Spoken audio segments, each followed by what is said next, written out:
Welcome back. Today I'm gonna talk about that RevoPoint Pop 2. That's a 3D scanner, a portable 3D scanner. And the purpose is to scan items to, digitize them so you can use it in animation, you could print them out, 3D print them, etc. Because not everybody have the ability to take an object like a sneakers or something like that and then, 3D design one. It's just not that easy for everybody. So you get a 3D scanner, such as the Pop 2 or some other type of 3D scanner, and you digitize it, and then you have your product.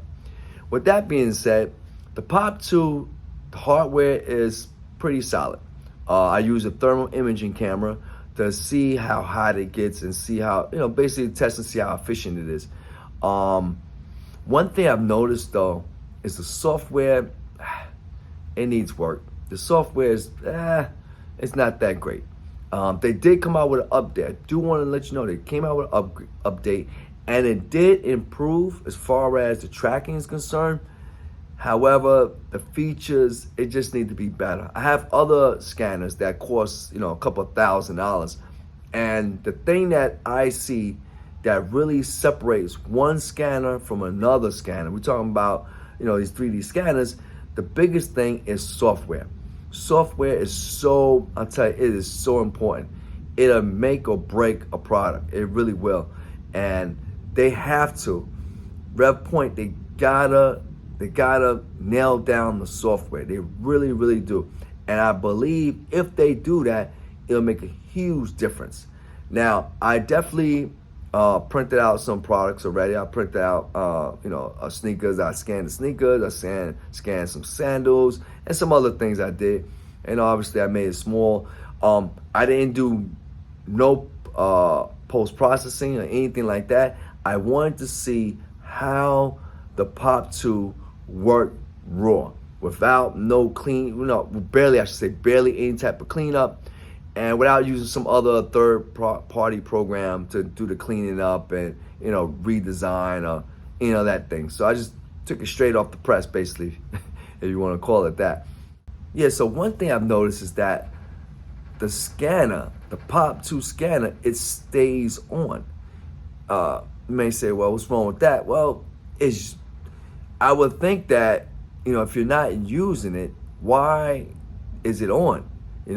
That to me makes no sense, right? And this again goes with the software, right? It should be that the scanner only comes on when I'm using it. It shouldn't be on 24/7. The way it works now is as long as my computer is on, the scanner is on. And I don't see that being necessary. And so what I did was I used one of my thermal imaging cameras, and I was measuring the temperature of it. And you'll notice that the temperature goes over 100 degrees. I mean, they're electronic devices, so obviously they're gonna get hot.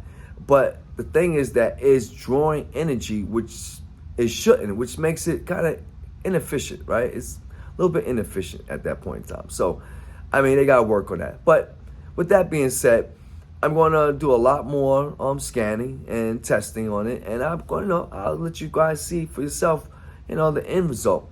So, with that being said, this is Consumer Labs.